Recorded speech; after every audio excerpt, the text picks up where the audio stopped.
यदि समांतर चतुर्भुज की सभी भुजाएं एक वृत्त को स्पर्श करें तो वह समांतर चतुर्भुज समचतुर्भुज होता है। किसी बाह्य बिंदु से किसी वृत्त पर दो स्पर्श रेखाएं खींची जा सकती है। किसी वृत्त के एक बिंदु पर एक स्पर्श रेखा खींची जा सकती है।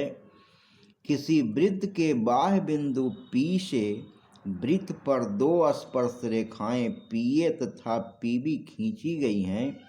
यदि PA बराबर 6 सेमी तो PQ बराबर भी 6 सेमी होगा। किसी त्रिभुज की तीनों भुजाओं को अंतः स्पर्श करने वाले वृत्त अंतःवृत्त कहलाते हैं। किसी त्रिभुज में 3 बाह्य वृत्त खींचे जा सकते हैं। किसी वृत्त के किसी व्यास के प्रांत बिंदुओं या छोरों पर खींची गई स्पर्श रेखाएं समांतर होती हैं। अर्धवृत्त का कोण समकोण होता है। बाह्य बिंदु से वृत्त पर खींची गई स्पर्श रेखाओं की लंबाइयां समान होती है। अंतः स्पर्श करने वाले दो वृत्तों को एक उभयनिष्ठ स्पर्श रेखाएं होती हैं। दो प्रतिच्छेदी वृत्तों की उभयनिष्ठ स्पर्श रेखाओं की संख्या 2 होती है। बाह्यतः स्पर्श करने वाले दो वृत्तों के उभयनिष्ठ स्पर्श रेखाओं की संख्या 3 होती है। अर्धवृत्त का कोण समकोण होता है। किसी वृत्त के एक बिंदु पर वृत्त की एक स्पर्श रेखा खींची जा सकती है। किसी बाह्य बिंदु से वृत्त पर दो स्पर्श रेखाएं खींची जा सकती हैं। एक वृत्त की अपरिमित रूप से अनेक स्पर्श रेखाएं हो सकती हैं। किसी वृत्त की जीवा की लंबाई वृत्त की त्रिज्या के बराबर हो तो जीवा द्वारा केंद्र पर बनाया गया कोण 60 डिग्री होता है। और त्रिज्या वाले वृत्त की परिधि या परिमाप 2πr और क्षेत्रफल πr² होता है।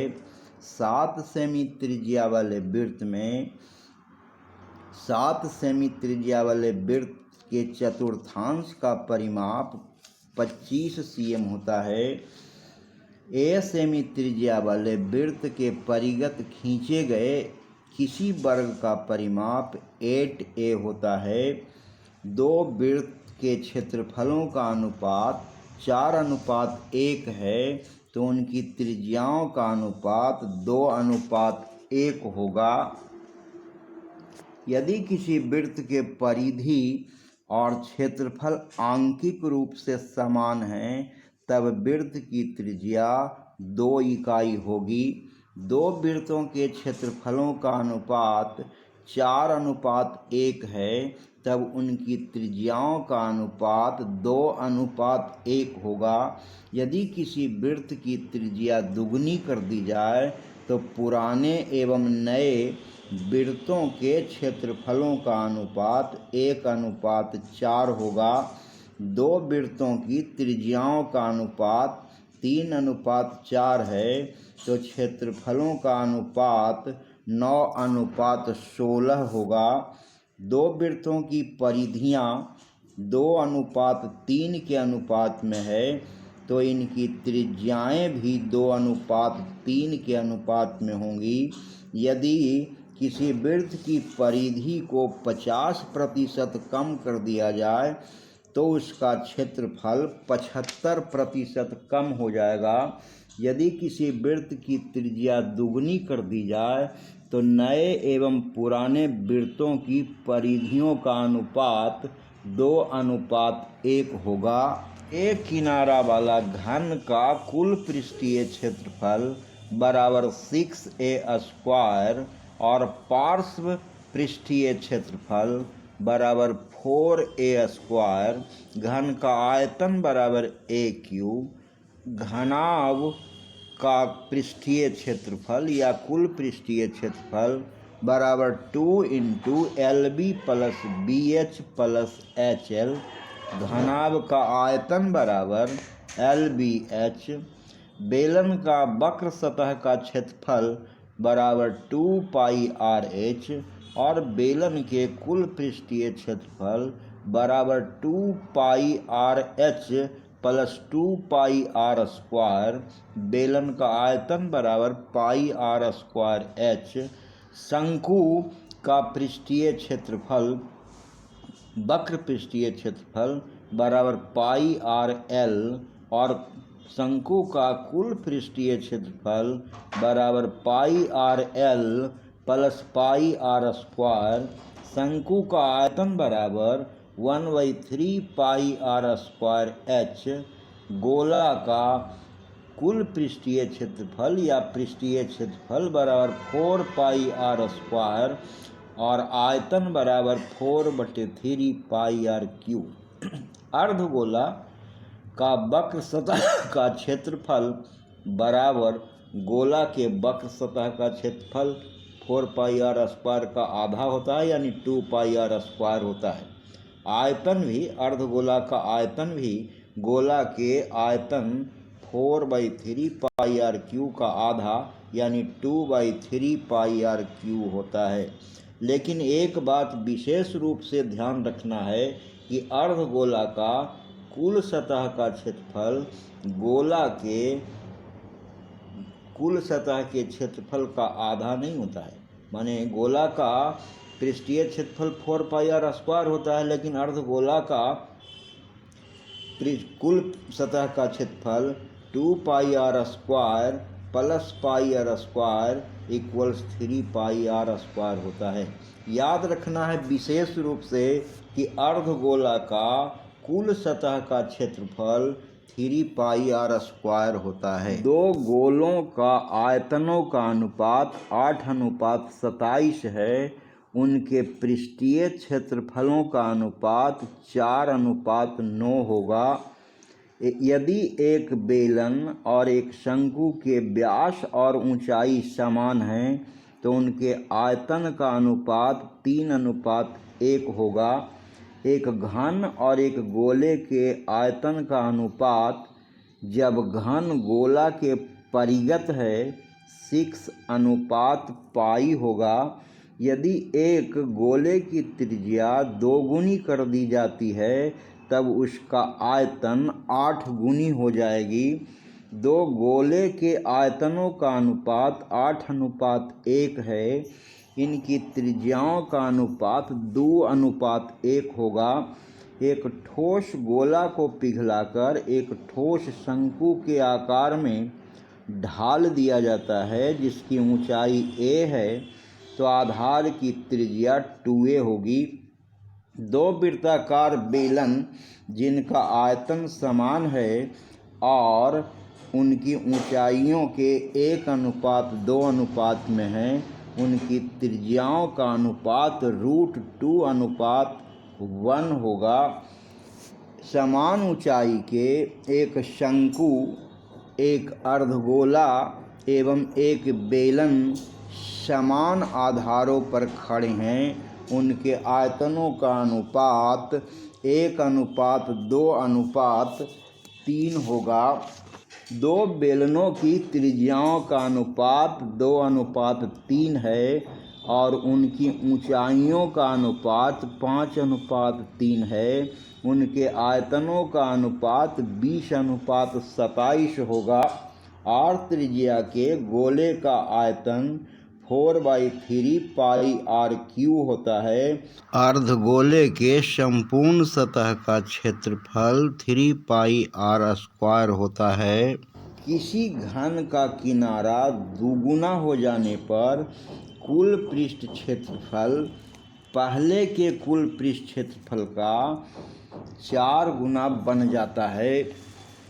3 सेमी किनारे वाले एक घन को 1 सेमी किनारे वाले 27 घनों में विभक्त किया जा सकता है। यदि किसी घन के प्रत्येक किनारे को 100% बढ़ा दिया जाए तो आयतन में 700% की वृद्धि होगी। 2 बेलनों की त्रिज्याओं का अनुपात 4:3 है और उनकी ऊंचाइयों का अनुपात 3:4 है। उनके आयतनों का अनुपात 4:3 होगा। समान ऊंचाई के 2 बेलनों के आयतनों का अनुपात 16:9 है। इनके वक्र पृष्ठों के क्षेत्रफलों का अनुपात 4:3 होगा। 8 सेमी त्रिज्या के गोले को पिघलाकर एक 32 सेमी ऊंचाई के शंकु के रूप में बदल दिया जाता है। शंकु की त्रिज्या 8 सेमी होगी। समान ऊंचाई के एक बेलन और एक अर्धगोले के आधार समान हैं। उनके आयतनों का अनुपात 3:2 होगा। एक गोले के परितः खींचे गए बेलन का वक्र पृष्ठ क्षेत्रफल 4πr² के बराबर होगा। यदि गोले का संपूर्ण पृष्ठ 4πr² है। मॉडल बनाने वाली मिट्टी से ऊंचाई 8 सेमी और आधार त्रिज्या 2 सेमी वाला एक शंकु बनाया गया है। एक बच्चे ने इसे ठोस गोले के आकार में बदल दिया है।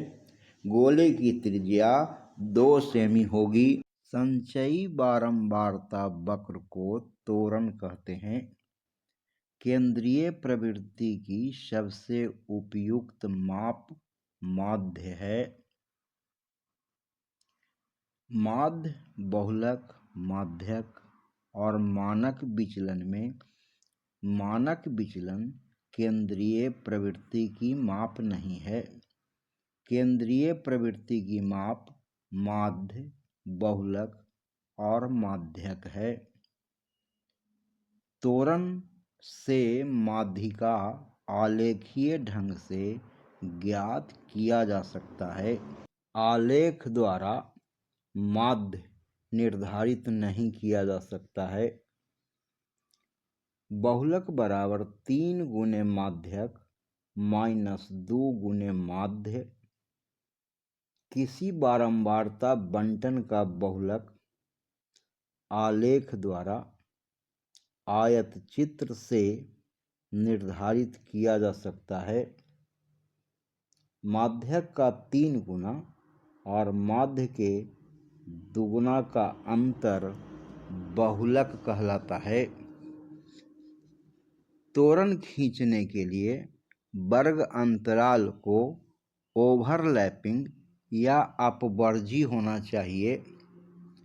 से कम त्वरण खींचने के लिए बिंदुओं के भुज वर्ग अंतरालों की उच्च सीमाएं होते हैं।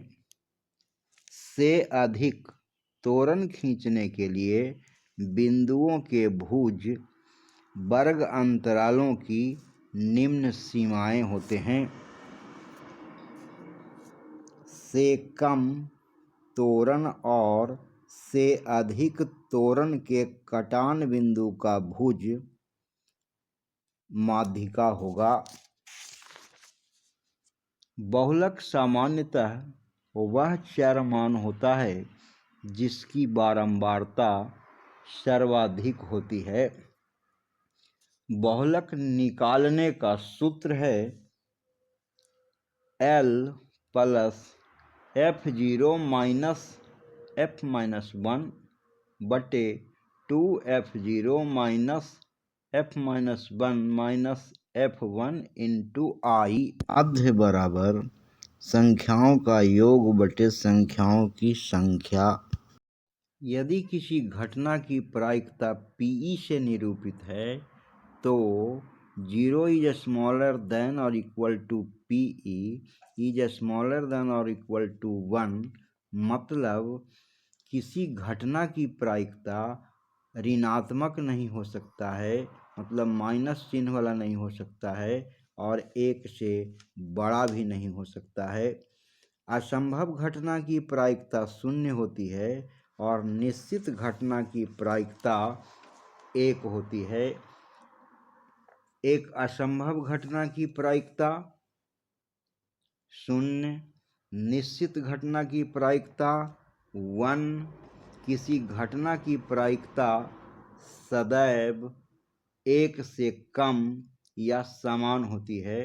किसी घटना की प्रायिकता सदैव शून्य से बड़ी या बराबर होती है।